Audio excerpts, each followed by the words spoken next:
마노아가 여호와의 사자에게 말하되 구하옵나니 당신은 우리에게 머물러서 우리가 당신을 위하여 염소 새끼 하나를 준비하게 하소서. 네가 비록 나를 머물게 하나 내가 내 음식을 먹지 아니하리라. 번제를 준비하려거든 마땅히 여호와께 드릴지니라. 하니 이는 그가 여호와의 사자인 줄을 마노아가 알지 못함이었더라. 마노아가 또 여호와의 사자에게 말하되 당신의 이름이 무엇입니까?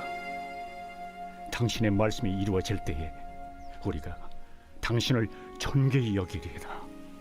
어찌하여 내 이름을 묻느냐? 내 이름은 기묘자라. 하니라. 이에 마노아가 염소 새끼와 소제물을 가져다가 바위 위에서 여호와께 드리매 이적이 일어난지라. 마노아와 그의 아내가 본즉 불꽃이 제단에서부터 하늘로 올라가는 동시에 여호와의 사자가 제단 불꽃에 휩싸여 올라간지라. 마노아와 그의 아내가 그것을 보고 그들의 얼굴을 땅에 대고 엎드리니라.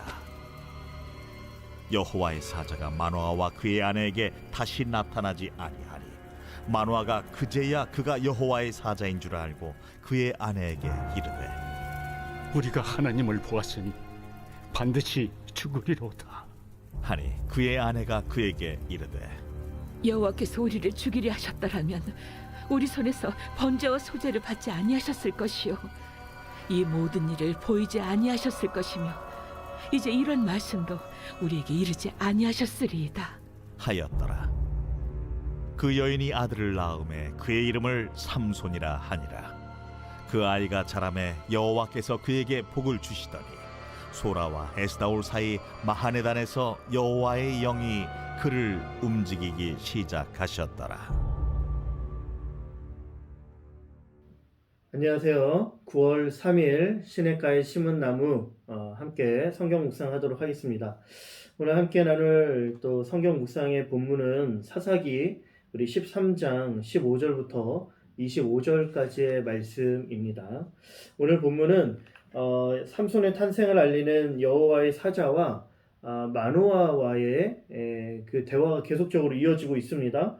마노아는 임신하여 아들을 낳을 것이다 라는 소식을 전해준 그의 말에 기뻐합니다. 그리고 그를 선대하며 친절을 베풉니다. 그러나 마음의 기쁨과 동시에 아들을 낳을 것이다 라는 그 말을 전해준 그 말을 온전히 믿지 못합니다. 그래서 오늘 말씀 17절 말씀에 보면 그 말을 전해주고 있는 그 사람의 이름을 물으면서 당신의 말씀이 이루어질 때에 우리가 당신을 존귀히 여길 것이다 라고 말합니다. 왜냐하면 아들을 낳는다라는 이 말이 참으로 믿기 힘들었기 때문이죠. 오래 임신하지 못했기에 임신하여 아들을 낳을 것이다 라는 그 말 자체가 현실적으로 불가능해 보였던 것입니다. 그렇기에 그의 이름을 물으면서 정말로 이 일이 일어난다라면 우리는 당신을 존귀히 여길 터이니 이름을 알려주십시오 라고 묻는 것이에요. 어떻습니까? 우리 안에도 때때로 하나님의 말씀을 향한 온전한 믿음을 가지지 못할 때가 많습니다. 사람의 눈으로 볼 때 말씀이 말하는 바가 내 삶에 일어날 것이 가능하게 보이는 것보다는 불가능하게 보일 때가 더 많기 때문이죠. 현실과 다른 말씀이 들려오고 그 말씀을 읽을 때 때로는 나와는 상관없는 것이다라고 여길 때가 많습니다. 불가능해 보이기 때문에 그렇죠. 그러나 여러분들 하나님의 말씀은 능력이 있습니다. 왜냐하면 그 말씀을 들려주시는 이가 여러분들 하나님이시기 때문인 거예요.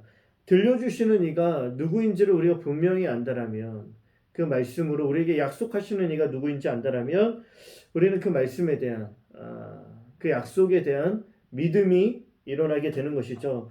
여러분들 아마 이런 경험이 있었을 겁니다. 한 번쯤은 말씀을 읽을 때 왠지 이 말씀에 우리의 마음이 끌릴 때가 있죠.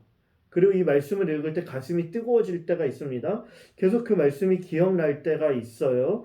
여러분들 그렇다라면 여러분들 그 말씀 붙잡으시길 바랍니다. 매일매일 우리가 이렇게 꾸준히 시냇가에 심은 나무 말씀을 읽어나가고 묵상해 나간다면 그러한 경험들이 자주 매일 매순간 우리의 삶에 나타나게 될 것이에요.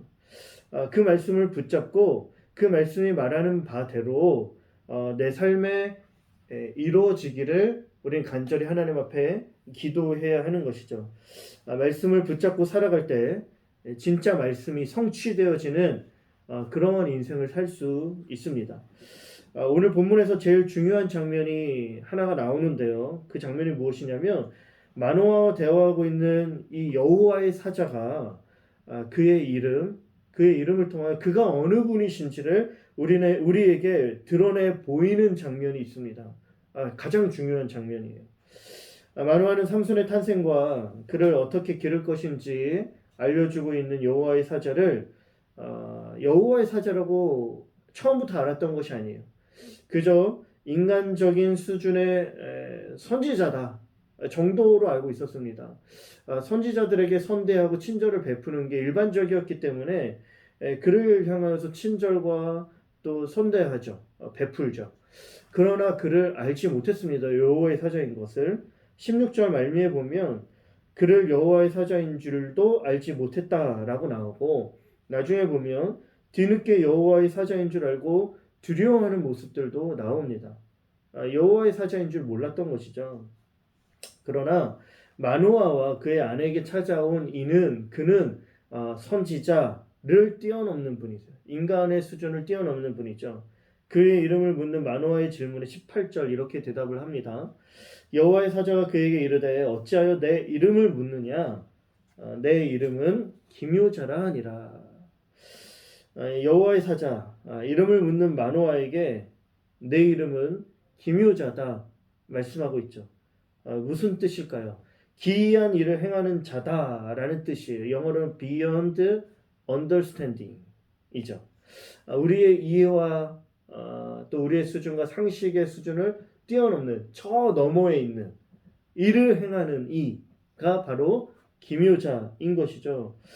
여러분들 마노아는 들려오는 말씀에 온전한 믿음을 보이지 못합니다. 왜냐하면 인간적인 수준에서 인간적인 관점에서 그 말씀을 대했기 때문이죠. 그러나 말씀을 들려주시는 분은요, 마노아에게 약속을 해주시고 그 말씀을 들려주시는 분은 기묘자예요. 우리의 이해와 우리의 수준과 상식을 뛰어넘는 분, 그분이 우리에게 말씀해 주는 것이죠. 그러한 우리의 수준을 뛰어넘는 일을 행하시는 분인데, 그러한 기묘자 되신 하나님이 들려주시는 말씀이 진짜 우리의 삶에 능력이 된다라는 것이에요. 그런데 더 정말 중요한 것은 무엇이냐면 기묘자의 이름을 가지신 분이 직접 이스라엘의 구원을 위해 찾아오셨다라는 것이죠. 어제 본문에서 보았듯이 여러분들 이스라엘 백성은 더 이상 하나님께 구원을 요청하거나 간구하거나 기도하지 않습니다. 그냥 이대로가 좋사오니 하며 죄와 더불어 살아가죠. 죄악 중에 살아갑니다. 자연스럽고 일반적으로 일상적으로.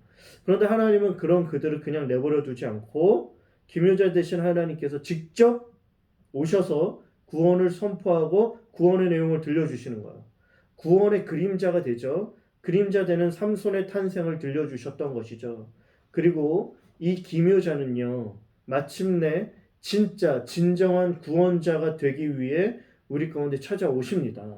기묘자로 오신 예수 그리스도인 것이죠. 그 예수님을 향한 그 구약의 예언, 특별히 이사야의 말씀에 기록되어져 있는데 이사야서 9장 6절과 7절 말씀에 이렇게 기록되어 있습니다. 이는 한 아기가 우리에게 낳고 한 아들을 우리에게 주신 바 되었는데 그 어깨에는 정사를 메었고 그 이름은 기묘자라 못사라 전능하신 하나님이라 영존하신 아버지라 평강의 왕이라 할 것임이라. 7절 그 정사와 평강의 더함이 무궁하며 또 다윗의 위에 앉아서 그 나라를 굳게 세우고 지금 이후 영원토록 공평과 정의로 그것을 보존하실 것이라. 만군의 여호와의 열심히 이를 이루시리라.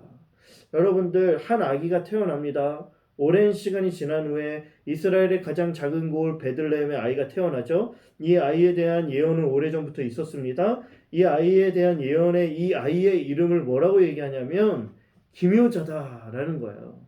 기묘자라 못살아 전능하신 하나님 영존하신 아버지 평강의 왕 다윗의 위에 앉아 그 나라를 영원토록 견고하게 하실 이가 우리에게 오신다라는 거예요. 이 아이가 태어난다라는 거죠. 그 아이는 누굽니까? 예수 그리스도였죠. 하나님 대신 예수님께서 이 땅에 오셨어요. 우리에게 찾아오셨어요. 기묘자 대신 예수님께서 직접 우리에게 찾아와서 우리의 이해와 상식과 수준을 뛰어넘는 그 일을 행하시는데, 여러분들 기묘자 대신 그 기이한 일을 행하신 일, 그게 무엇인 줄 아십니까? 그 일은 바로 우리의 구원을 위해 예수 그리스도 하나님 되신 분이 직접 십자가를 짊어지신 것이에요. 이게 기이한 일이죠. 우리의 죄를 담당하신 일, 이게 그가 우리를 위해 행하신 기묘자 기이한 일인 거예요. 우리의 수준을 뛰어넘죠. 우리의 죄와 구원을, 우리의 죄를 사하시고 구원을 베풀어 주신 사건, 십자가 사건입니다. 삼손의 탄생을 알려주신 것에 그치지 않고 오셔서 정말 우리의 구원자가 되어 주신 것이에요. 높고 높은 보좌를 버리고 낮은 말구유로 우리에게로 찾아오신 것, 이것이야말로 우리가 이해할 수 없는 우리에게 베풀어 주신 하나님의 놀라운 사랑입니다. 우리에게 베풀어 주신 기이한 일이죠. 죄인을 죽기까지 사랑하신, 독생자를 아낌없이 내어주신 하나님이 직접 십자가에 달리신 사랑, 우리를 향한 사랑입니다. 놀랍고 엄청난 사랑이 저와 여러분들에게 주어졌다라는 거예요. 이 사랑을 우리가 받았다라면 이 사랑 안에서 하나님께서 우리를 위해 못하실 일은 없는 것이죠, 여러분들. 그렇게 하나님을 온전히 바라보고 구원에 감사하며 우리에게 들려주신 하나님의 말씀을 믿어 그 말씀 붙잡고 살아가는 거예요. 여러분들 오늘 본문 말미에 보면 여호와의 사자의 말씀대로 여인은 임신하여 아이를 낳습니다. 그 아이의 이름을 삼손이라 짓습니다. 삼손이란 이름의 뜻은요, 작은 태양인 거예요. 캄캄하고 어두운 영적으로 타락한 이 세대를 다시 빛으로 밝혀주리라는 뜻으로 삼손의 이름을 지어줍니다. 그리고 본격적으로 여호와 하나님의 영이 임하고 그가 사사의 사역을 감당하게 되는 거예요. 사랑하는 청년 여러분들, 기묘자 되신 하나님이 우리에게 찾아오셨습니다. 기이한 사랑을 베풀어 주셨죠. 십자가 놀라운 구원의 사랑입니다. 오늘 하루 우리는 이 사랑을 기억하면서, 우리가 이 사랑을 받았음을 기억하면서 하나님의 말씀 붙잡고 믿음으로 살아가기를 간절히 소망합니다. 하나님의 말씀을 온전히 믿고 따르는 우리의 삶이 될 수 있도록 날 위해 십자가 지신 예수 그리스도의 놀라운 사랑에 감사하며 주를 찬송하며 살아가는 하루가 될 수 있도록 기도하기 바랍니다. 기도하겠습니다. 사랑과 은혜가 많으신 하나님, 하나님의 말씀은 능력이 있습니다. 그 말씀을 들려주시는 이가 하나님이시기 때문입니다.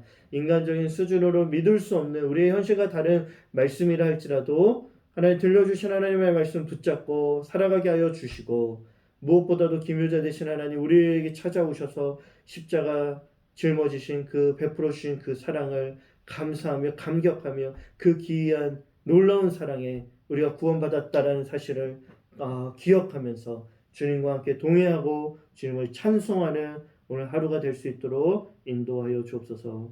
예수님의 이름으로 기도드립니다. 아멘. 하나님의 사랑 안에서 오늘도 승리하는 하루 되기를 축복합니다.